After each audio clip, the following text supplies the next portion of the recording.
Welcome back. It's great to have you. Rush Limbaugh here, executing assigned host duties. I do the assigning flawlessly, zero mistakes.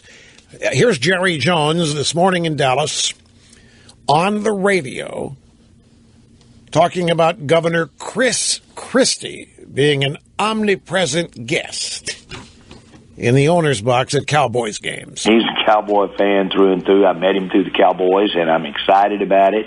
And he's part of our mojo. I want him there all the way. I don't know how we in any way can even think about going up there without having him with the way we're playing and the mojo. If he's got enough mojo to pull this thing out, he ought to be looked at as President of the United States. Jerry Jones, if Christie's mojo, he must be talking about the side hugs. If he's talking about Christie's mojo as being the deciding factor in the Cowboys winning these football games, well, he obviously can be President of the United States. I told everybody that Christie did not force his way in this box. You can't do that. The other box you can. You can. If you're a governor, you call Jerry. Hey man, I'd love to come to the game. He'll invite you, and he'll put you down there with the hundreds of others that are guests of his in his other big time party box. But you have to really rate. And this is not a criticism. I think it makes sense. This is Jerry Jones' business. That box of his during game is his office, and he's got his football people in there. His scouts and the communications people down to the sideline and all that. I'll tell you, one thing hasn't happened to keep a sharp eye out for. Now, we've seen Christie in the owner's box. We've seen him give Jerry Jones a high five that was ignored. Well, it looked like it was ignored, but I think everybody's so ecstatic. Christie held up high five, and Jones started hugging his son, Steven, so Christie got on the act, and it was a three-way man hug with Christie coming in on the side. And then after the game, there was a single-file procession of Jerry Jones' son, Stephen Jones, into the Cowboys' locker room. And Christie was in the front of that line. He was leading that line into the locker room. He was not side by side with Jerry Jones. He was in front of Jerry Jones. Now, it would make sense that in the line on the way to the locker room, people would stop Jerry, congratulate him, and Christie would keep walking and so forth. But Christie was still on his own. He didn't have it. He didn't have to wait for permission. He had the lanyard. He was ready to go. He walked right in that locker room. That's another tough take. You can't just walk into an NFL locker room. It's like getting the old. In fact, it's easier to jump the fence at the White House, apparently, it is to get into an NFL locker room, and I'm not kidding you. The one thing that we've seen Christie on the field pregame with Jerry Jones. But as we all know, Jerry Jones takes frequent trips to the sidelines during games. Usually when things are not going well and the team needs to be inspired by the presence of the owner.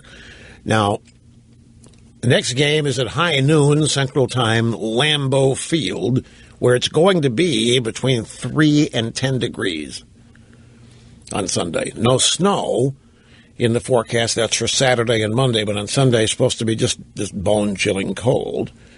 What if... And I think it's likely to happen now with all the attention and knowing Jerry Jones the way I do. He's going to have fun with this.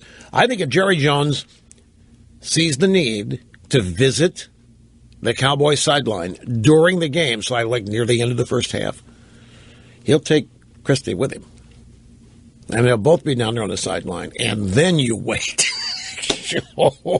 You wait till Twitter go nuts, turned inside out, hashtag after hashtag.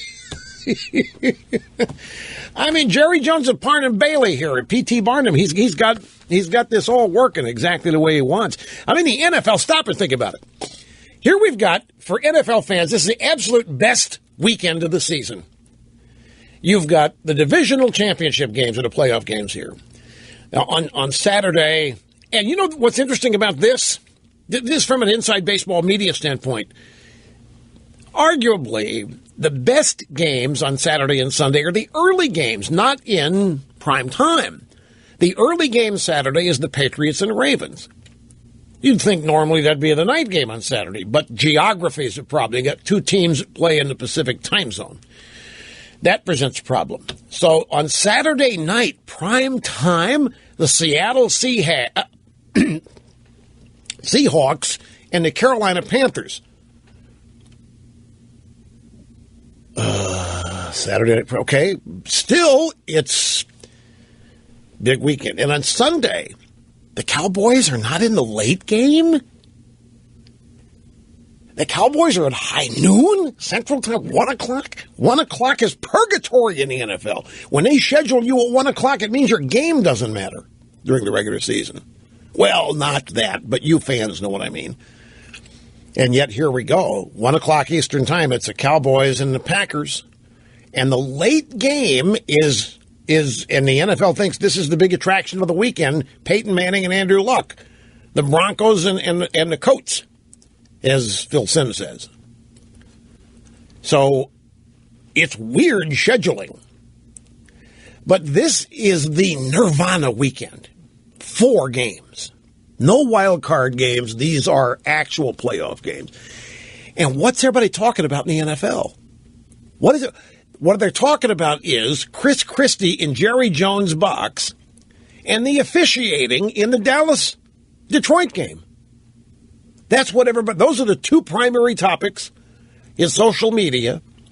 The NFL, not these upcoming games, but Chris Christie and his side man hugs in the box with Jerry Jones and the officiating in that game. And people are saying the NFL is missing it up. This is bad marketing. You don't want that games in the past now. You don't want what Chris Christie was in the box being the subject. You don't want the officiating. You want the games coming up to be the focal point. And they're not yet. They will be. They will.